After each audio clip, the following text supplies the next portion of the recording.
Shalom, saudara yang dikasihi Tuhan Yesus Kristus. Selamat malam, selamat berjumpa kembali dalam renungan pada malam hari ini. Salam sejahtera buat saudara semua dimanapun saudara berada. Damai dan sukacita oleh Roh Kudus melimpah senantiasa dalam hati dan kehidupan saudara semua. Sebelum kita mendengarkan renungan firman Tuhan, mari sama-sama kita berdoa. Bapa kami yang di sorga, Bapa dalam nama Tuhan Yesus Kristus, kembali kami datang padamu saat ini, mengucap syukur karena segala kebaikan Tuhan untuk pimpinan dan penyertaan-Mu di sepanjang hari ini. Oleh karena Engkaulah ya Tuhan, kami mampu melewati semuanya, mengerjakan segala tugas tanggung jawab kami dengan baik berkat kemurahan Tuhan. Saat ini kami mau mendengarkan sabda kebenaran firman-Mu. Berbicaralah kepada setiap kami ya Tuhan, urapi kami dan berikan pengertian untuk kami dapat memahami akan firman-Mu. Dalam nama Tuhan Yesus kami berdoa. Haleluya. Amin. Saudara yang dikasihi Tuhan, ayat renungan kita pada saat ini terdapat dalam kitab Keluaran pasal 39 ayat 30-31. Tertulis demikian. Dibuat merekalah patam, jamang yang kudus dari emas murni, dan pada jamang itu dituliskan tulisan, diukirkan seperti meterai, kudus bagi Tuhan. Dipasang merekalah pada patam itu tali ungu tua, untuk mengikatkan patam itu pada serbannya, di sebelah atas, seperti yang diperintahkan Tuhan kepada Musa. Saudara yang dikasihi Tuhan, patam dan jamang merupakan terjemahan yang digunakan untuk menjelaskan tentang perhiasan yang dipakai di bagian kepala imam. Tentu perhiasan kepala imam pada masa itu tidak persis sama dengan gambaran jamang pada umumnya di Indonesia.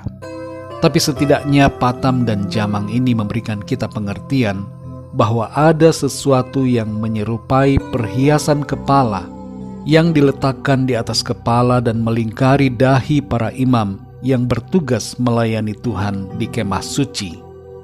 Kita perhatikan dalam ayat ini ada disebutkan tentang sebuah tulisan yang diukir di jamang atau perhiasan kepala imam itu. Ukiran itu disebut seperti meterai. Maksudnya di sini tidak bisa dihapus, tapi termeterai atau terpatri di atas jamang tersebut, dan tulisan itu berbunyi, "Kudus bagi Tuhan."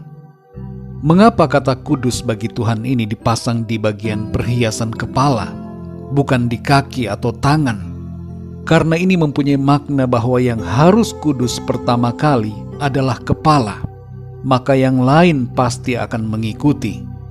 Kalau pikiran kita tidak kudus, maka bagian tubuh lain pun tidak akan kudus. Kaki atau tangan bisa saja dijaga tidak melakukan dosa, tapi kalau pikiran tidak dijaga dan penuh dengan berbagai perkara jahat, dendam, iri hati, amarah, kebencian, percabulan, perzinahan, dan berbagai hal yang tidak berkenan, maka itu sama saja berdosa. Tulisan kudus bagi Tuhan di bagian perhiasan kepala ini mempunyai pesan tentang posisi imam yang dikhususkan bagi Tuhan dan tentang pikiran yang harus kudus di hadapan Tuhan. Kita semua yang percaya pada Tuhan Yesus adalah imam-imam kerajaannya, dan karena itu saudara, kita semua harus hidup kudus dan menjaga pikiran kita kudus bagi Tuhan. Bagaimana pikiran yang kudus itu, saudara? Yang pertama, berfokus pada perkara sorgawi. Walaupun kita masih hidup di dunia dan mempunyai banyak urusan di bumi ini, tapi kita tidak berpikir secara duniawi, melainkan sorgawi. Hal ini bukan berarti bahwa kita tidak boleh memikirkan studi atau pekerjaan, atau berbagai urusan kegiatan dan tanggung jawab yang harus kita kerjakan. Bukan demikian, saudara. Pikiran duniawi yang dimaksudkan adalah pikiran yang berdosa dan yang tidak berkenan kepada Tuhan. Itu yang tidak boleh kita pikirkan. Tuhan sudah membaharui kita, maka pikirkanlah perkara yang sesuai dengan citra kita yang baru di dalam Kristus. Dalam Kolose 3 ayat 2 dikatakan, pikirkanlah perkara yang di atas, bukan yang di bumi. Yang kedua, bermotif untuk melayani Tuhan. Pikiran kita, saudara, hendaknya dipenuhi dengan motivasi untuk melayani Tuhan dalam segala sesuatu yang kita lakukan. Dalam Kolose 3 ayat 23 tertulis, apapun juga yang kamu perbuat, perbuatlah dengan segenap hatimu, seperti untuk Tuhan dan bukan untuk manusia. Dan yang ketiga, saudara, berlimpah dengan sukacita dan syukur. Ada pandangan bahwa orang yang hidup dalam Tuhan itu mukanya muram, sendu, tidak berbahagia. Ini pandangan yang salah, saudara. Hidup dalam Tuhan dan melayani Tuhan, hati dan pikiran kita penuh dengan sukacita dan syukur. Tuhan menjadi kekuatan dan kegembiraan hati kita. Tuhan Yesus memberikan kita Roh Kudus-Nya yang memenuhi kita dengan damai sejahtera dan sukacita yang tidak dapat dibandingkan dengan apa yang ada di dunia. Saudara yang dikasihi Tuhan, mari jaga pikiran kita kudus bagi Tuhan. Tuhan sudah memberikan kita pikiran yang baru. Karena itu jagalah pikiran kita tetap kudus, berfokus pada perkara sorgawi, melayani Tuhan, dan penuh dengan sukacita, syukur kepada Tuhan. Mari kita berdoa, saudara. Bapa kami yang di sorga, Bapa dalam nama Tuhan Yesus Kristus, Tuhan yang sangat baik dan selalu melakukan yang terbaik bagi kami.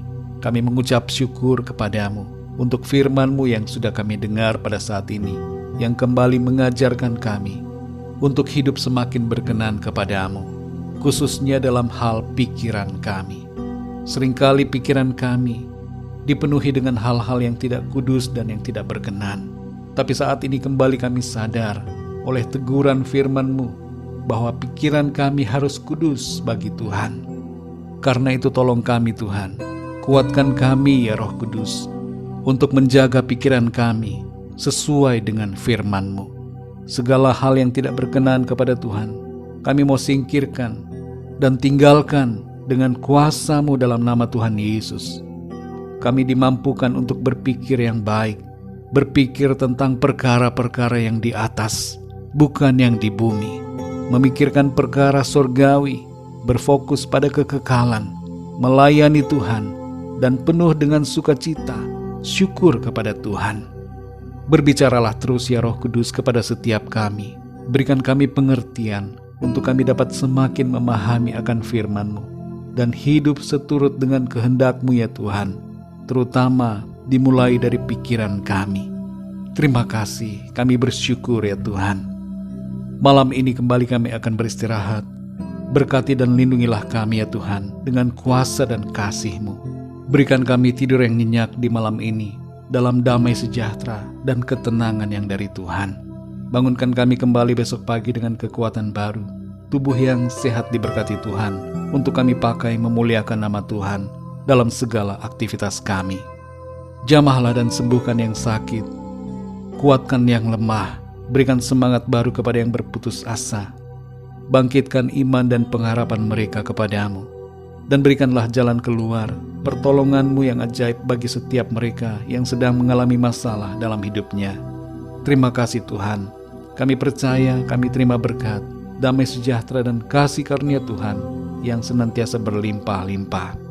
Terpujilah nama-Mu ya Bapa, hanya di dalam nama-Mu yang kudus, nama Tuhan Yesus Kristus, kami sudah berdoa dan mengucap syukur. Haleluya, amin. Puji Tuhan, saudara yang dikasihi Tuhan, saya percaya firman Tuhan menjadi berkat dan kekuatan buat saudara semua, dan Roh Kudus akan menolong saudara untuk lebih lagi memahami kebenaran firman Tuhan.